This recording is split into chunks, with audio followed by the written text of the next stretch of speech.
Wat een oermacht, wat een oermacht. Dit keer ik extra zenuwen. Nou, het gaat om de titel, dus er komt wel wat meer bij zin natuurlijk. Maar extra zenuwen, ja, dat valt bij mij vaak wel een beetje mooi. Is het nou oors omdat Irene er net bij is? Nou, ik denk wel dat we iets horen wedstrijd is. Het is het hele seizoen natuurlijk al ambitie. En nou, ik denk dat de grote meest van mij in let niet wordt, want ik heb al een aantal marathons rijden en die heb ik won. Niet van het zien, dus ik denk dat de concurrentie goed erop gaat letten, maar nou, ik geef een shame. Hoe is het met jouw zenuwen? Ja, wel goed op zich. Wel een leuk oud en nieuw gevierd gisteravond. Met wat vrienden en zo thuis. Marijke erbij? Ja, Marijke was er ook bij. Niet al te laat op bed gegaan, rond 1:00 of zo. Ja, we hebben even gezellig spelletjes gedaan gisteravond en een klein drankje, dat moet natuurlijk wel kunnen.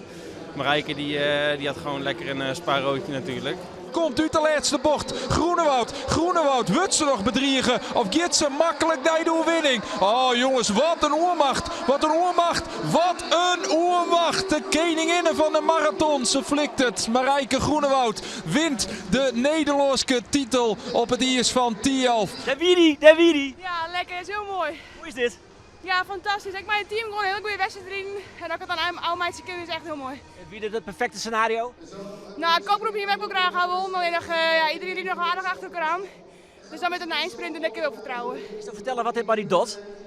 Nou, dat is mijn eerste titel op de marathon, dus daar ben ik heel blij mee.